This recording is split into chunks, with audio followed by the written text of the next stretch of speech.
Fluminense está interessado em Igor Rabelo, zagueiro reserva do Atlético Mineiro. Mas vale a pena essa contratação? Por que ele estava sendo reserva no Atlético? Qual é o histórico de lesões do jogador? É sobre isso que nós vamos falar, então vem comigo. Meu nome é Julia Cunha e esse é Dominada pelo Flu.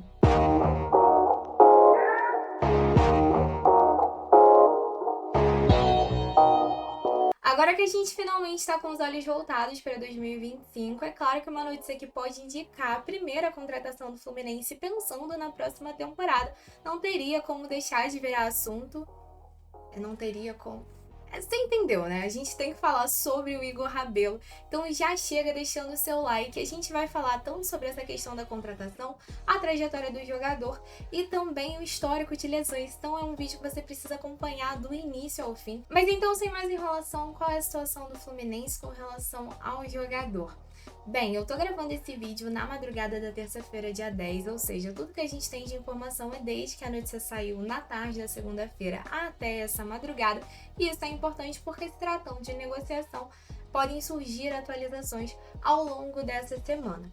A informação foi dada, primeiramente, pelo Henrique André e o Guilherme Abraão da Itatiaia. Segundo eles, o Fluminense tem interesse no jogador. Ele teria o aval do Mano Menezes para vir para cá, e apesar dele ter contrato com o Atlético Mineiro até dezembro de 2025, a apuração indica que a cúpula da SAF do Galo não teria ali não criaria nenhum empecilho para uma negociação do jogador, que inclusive chegou a ser sondado por outros clubes em outras janelas, como o Santos, o São Paulo e o próprio Fluminense, tá? A gente teve outras apurações e o Gabriel Amaral ele fala que a vinda do jogador, esse desejo de vir, teria a ver com a disputa do Super Mundial e também com a questão de voltar para perto da família dele, que é daqui do Rio de Janeiro. Mas, segundo o Gabriel, apesar da primeira notícia indicar essa questão do aval do Mano Menezes, o Mano ele não estaria ligado diretamente a essa negociação, porque o Mano ele ainda está com a situação indefinida dentro do Fluminense. E é um jogador que o Fluminense já teve interesse em 2023. Então é um interesse que vem de antes do Mano Menezes. O Mano não tem ali uma ligação de já ter trabalhado com o jogador anteriormente ou coisa do tipo que pudesse fazer com que ele tivesse esse desejo em trazer o jogador, algo ligado exclusivamente a ele. E o GE trouxe novas informações também, indicando que o que teve hoje até o momento foi um contato do Fluminense com o staff do jogador para saber qual é a situação dele, mas ainda não houve uma proposta enviada pelo clube. O clube estaria aguardando ali para ver se vai avançar nas negociações. E aí é claro que já está gerando uma grande discussão na torcida se vale a pena trazer o jogador ou não. Alguns gostam da contratação, outros que não gostam reclamam de coisas do tipo a idade do jogador, pelo fato dele ser reserva hoje no Atlético. Alguns não gostam do estilo do jogador, outros falam sobre a questão da lesão. Então vou fazer aqui um breve resumo de quem é o Igor Rabelo para quem está um pouco perdido, saber um pouquinho mais sobre o jogador. O Igor Rabelo é zagueiro de 29 anos, segundo o SofaSport tem 1,90 m. Ele, na carreira dele, passou por poucos clubes. Ele tem uma passagem aqui em Xerém, onde é dispensado ainda na base. Completa a base no Botafogo, por onde é revelado. Chega a passar ali poucos meses no Náutico em 2016. E ali, depois de 2016 até 2019, ele tem uma boa passagem pelo Botafogo. É negociado em 2019 para o Galo, e essa negociação até envolve ali uma troca ali por outros jogadores do Atlético. Ele vai para o Atlético em 2019, tem um bom início por lá, tanto que se a gente for lembrar ali o momento, ele pega não só o campeão mineiro de 2020, 21 e 22, mas aquele ano do Galo, campeão brasileiro e campeão da Copa do Brasil de 2021 e depois da Supercopa do Brasil no início de 2022.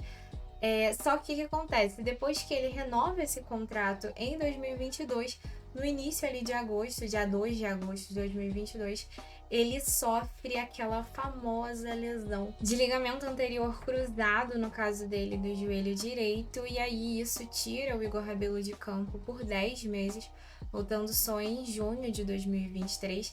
Eu até fui procurar essa notícia na época do GE, e o Trivela depois faz um compilado, porque até aquele momento da carreira, o Igor Rabelo não tinha problema de lesões, ele não tinha um histórico de lesões.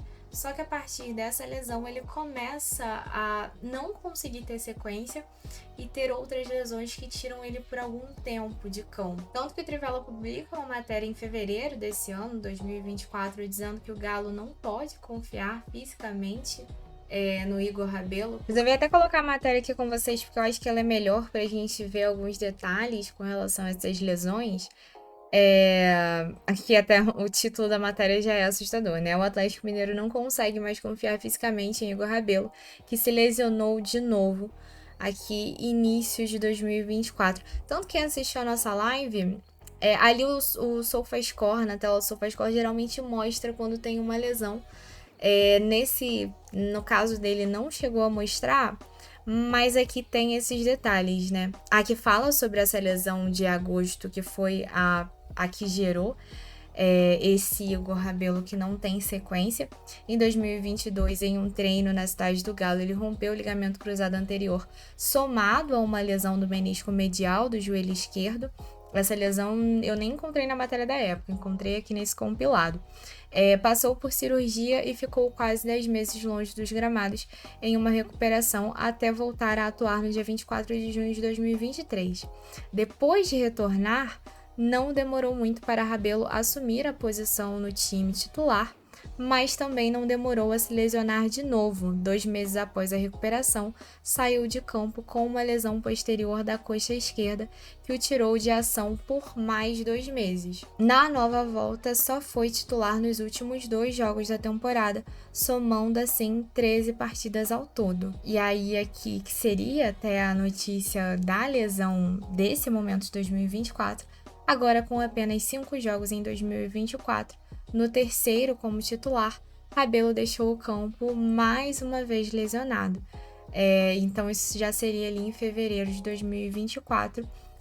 E aí até eles fazem essa questão de mencionar, inclusive eu cheguei a ouvir também na Rádio Itatiaia sobre isso, procurando ali mais informações sobre esse histórico, né? Apesar do histórico de toda a carreira não ter lesões, o recente conta outra história e mostra como a séria contusão no fim de 2022 afetou o desempenho físico.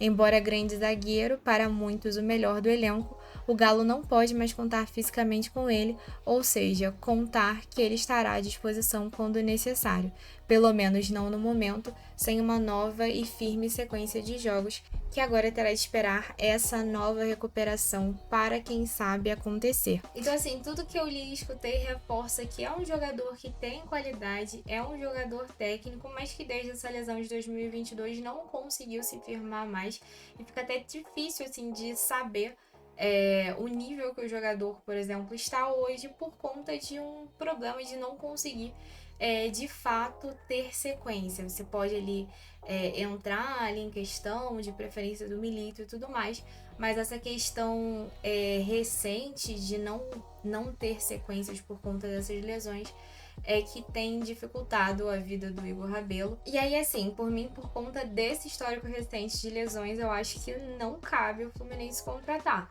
Pode ser que o Igor Rabelo se recupere e consiga ter uma sequência, mas eu acho uma contratação muito arriscada se a gente for olhar esses últimos anos. Não seria, então, por uma questão técnica. Eu não considero 29 anos um cara velho para chegar aqui para ser zagueiro reserva desse time. Não acho que o fato dele ser zagueiro reserva do Atlético deveria ser um grande problema, caso do tipo a galera um pouco mais radical, que se a reserva de um time brasileiro não serve para o Fluminense, acho que se a gente for entrar nessa brincadeira, a gente vai ter uma dificuldade ainda muito maior de contratar e vai começar a entrar na onda de que só serve se for colombiano, uruguaio ou argentino, e eu acho que isso não deve ser um caminho. E também, pelo que eu escutei do jogador, não seria ali uma questão de ser um jogador ruim, de falta de qualidade, sobre ser um cara que hoje tem um desempenho técnico abaixo, mas por uma questão física mesmo. Eu acho que não vale o Fluminense arriscar esse tipo de contratação. E eu espero que 2024 tenha ensinado o Fluminense algo sobre isso, sobre contratar jogadores com histórico de lesão. A gente viu o início ali do Gabriel Pires, que entrava uma vez em campo e se machucava no treino e tudo mais. Foi um time que teve um histórico de lesões muito grande ao longo de toda a temporada. Eu acho que não dá pra dar o primeiro passo em 2025 com uma contratação que já traz esse problema no seu histórico recente. Assim, eu não sei o que vocês acham sobre o jogador, se vocês gostavam, se isso muda a opinião de vocês, se alguém acha até que nada a ver. E sim, contrata assim mesmo, não tem problema, o Filé dá jeito. Eu sempre falo, gente, Filé pode ser o melhor preparador físico do Brasil, mas ele não é milagreiro. E o próprio 2024 mostrou isso. Mas assim, brincadeiras à parte, acho que se a gente fala sobre melhorar planejamento e melhorar gestão, o nome do Igor Rabelo não deve ser cogitado nem pra bom. Porque uma coisa sou eu e você não saber desse histórico e ter que parar pra fazer uma pesquisa ali um pouquinho maior pra poder descobrir. Mas se eu conseguir achar essas informações, eu acho que o Fluminense tem a expertise para ter dados até muito maiores sobre essa questão física do atleta. E aí, enfim, né, não correr esse risco pensando em um contrato. E agora ficamos no aguardo de novas informações sobre o caso. E a partir de agora, no meu caso, torcendo até para que não dê certo. E aí não dê certo no sentido não que venha que dê errado, pelo amor de Deus, jamais. Mas assim, que não venha, né, no caso. Mas então esse foi a atualização da madrugada. O tema especial, vale a pena ou não contratar o Igor Rabelo? Não esquece de deixar sua opinião aí nos comentários e compartilhar esse vídeo se você curtiu as informações daqui com os seus amigos. Beijo no coração, saudações tricolores e hoje tem live às 9 horas da noite. Te espero mais tarde.